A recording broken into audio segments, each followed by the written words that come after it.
d'écouter mon témoin. Mais enfin, maître Latoré! Je vous rappelle que mademoiselle Marcia Fontalbo ne s'est pas présentée. Non, votre honneur. Il s'agit d'une autre personne. Je veux appeler à la barre Elena Olivares.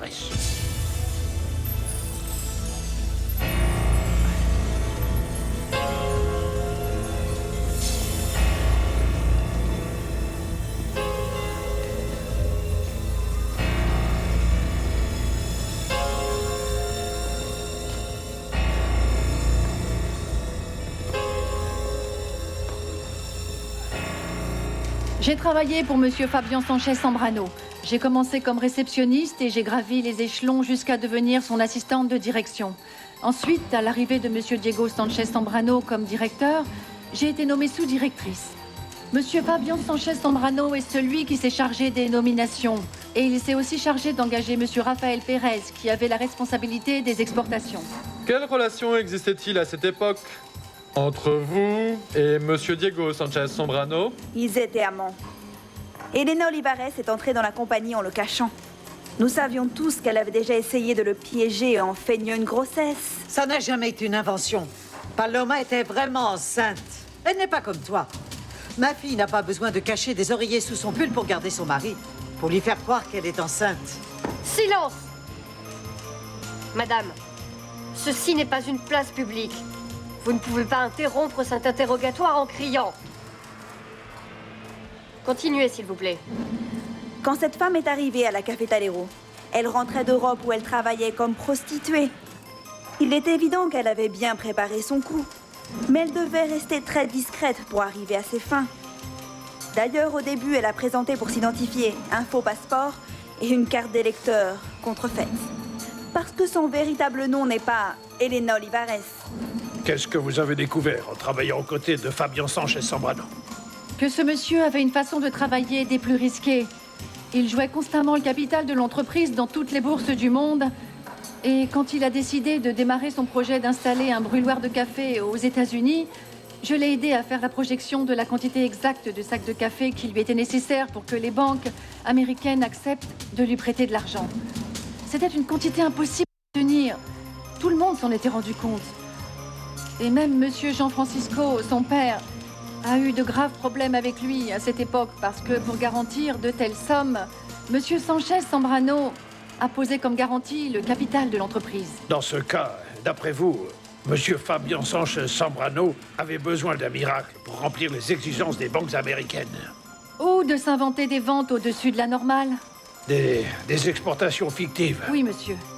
Pourquoi est-ce que vous dites que tout ça n'était qu'un plan organisé par Mademoiselle Olivares? Parce qu'elle et sa mère gardent beaucoup de ressentiment contre la famille Sanchez Zambrano. Il n'y a pas très longtemps, nous avons découvert que la mère de cette femme avait été la maîtresse de Lorenzo Sanchez Zambrano.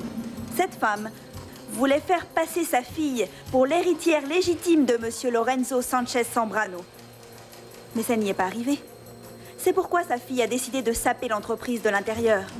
Et comment est-ce possible qu'en ayant commis autant de fraude et de chantage, comme vous le dites, après avoir été la maîtresse de tous ces grands exportateurs de café, Elena Olivares et sa mère continuent de vivre de manière aussi humble? Et en même temps, je veux que vous m'expliquiez une chose. Comment est-ce possible que votre mari ait eu autant de revenus ces dernières années pour s'acheter un avion, un appartement à New York, une maison à Miami?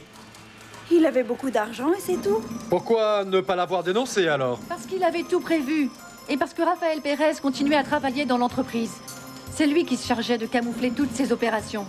Diego Sanchez Zambrano est propriétaire d'une des plus grosses haciendas de notre pays. Ça fait de lui quelqu'un à l'abri du besoin. Pourquoi croyez-vous qu'il ait besoin de faire ce genre d'opération? Diego est complètement ruiné. Son ex-femme l'a dépouillé. Il est sur le point de se faire confisquer l'hacienda. Son beau-frère lui a volé les dernières économies qu'il avait.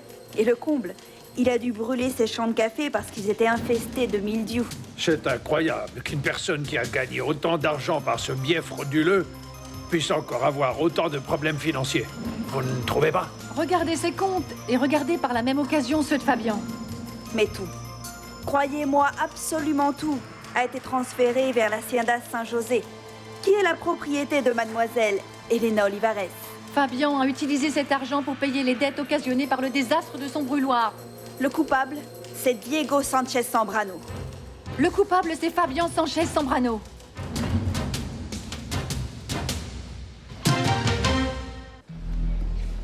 Pourquoi la juge n'est pas là? Où est passé le procureur? Qu'est-ce qu'il y a, Georges? L'absence de Marcia a rendu les choses très compliquées. Mais la déclaration de Paloma, je veux N'oublie dire... pas qu'Elena a été présentée comme ta complice. Qu'est-ce que tu veux dire? Que d'un moment à l'autre, pour discréditer ses déclarations, le ministère public peut retourner le cas contre elle.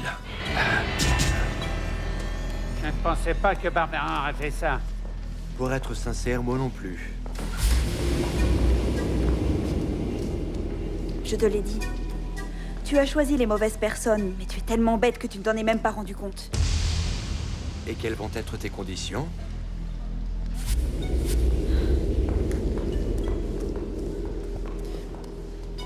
Ils n'ont même pas pu sauver le café gourmet. Je crois que c'est tout ce qui reste, mais... De toute manière, les créditeurs de Ricardo vont garder les bénéfices qu'on en tirera. Oui. Tu vois... Mais quel genre de personnes ils sont Barbara et Angela passent leur journée à parler de décence. Et en fait, elles snobent tout ce qui bouge, alors qu'elles ne sont qu'une bande de voleuses. Une bande de sales voleuses. C'est Oui, bien et vrai. le pire, c'est que notre orgueilleuse famille Sanchez Zambrano a toujours préféré fermer les yeux. Et regarde un peu où nous en sommes arrivés. Tu sais, tu as osé faire face à Fabian et je peux t'assurer que maintenant tu es la deuxième sur sa liste. Fais attention, Paloma, franchement. Qu'il essaie de me provoquer, et il verra de quel bois je me chauffe. Qu'il essaie. Franchement, je ne connais pas ce genre de choses, Madame Inès. Mais dites-moi un peu comment je peux accepter que cette femme parle devant tout le monde pour ne dire que des mensonges. Parce que si elle a une langue, moi aussi. Et s'il faut que l'on s'explique d'une autre manière, nous le ferons. Et je me fiche qu'elle soit plus grande que moi. Vous savez quoi, Soledad? Je crois que si vous et Paloma aviez été là depuis le début du procès, je suis sûre que les choses auraient été bien différentes.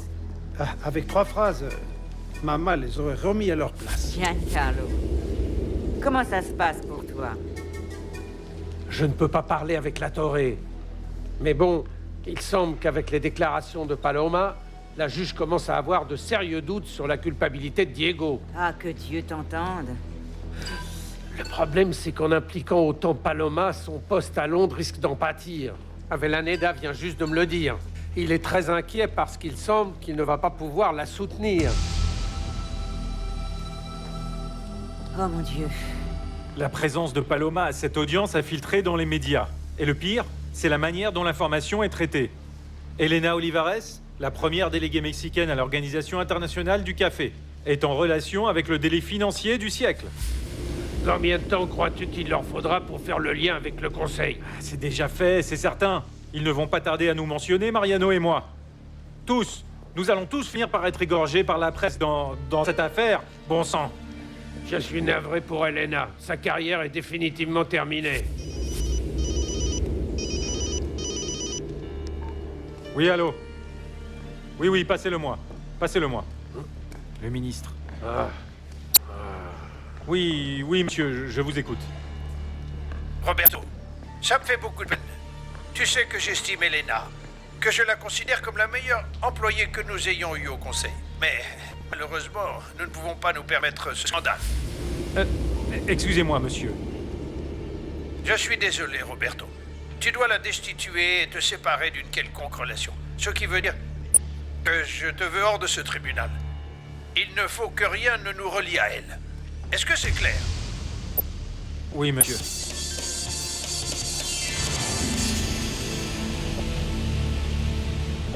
Qu'est-ce qui se passe, Georges? Je ne sais pas. C'est très bizarre qu'on nous demande d'aller dans le bureau du juge. Ils veulent certainement négocier. C'est plutôt bon pour nous, non? Non, Diego. Ça veut dire que je n'ai pas réussi à les convaincre de ton innocence. Je reviens.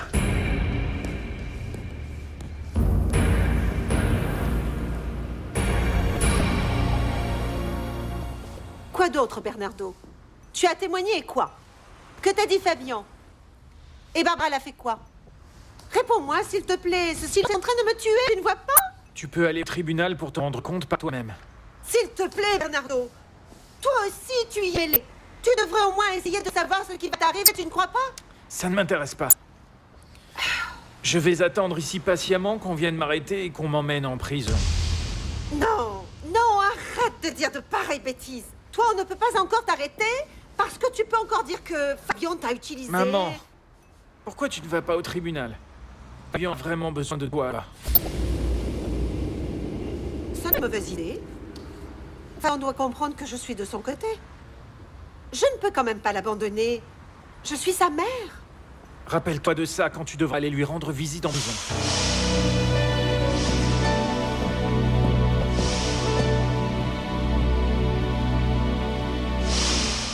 Je crois que tu devrais utiliser cette pause pour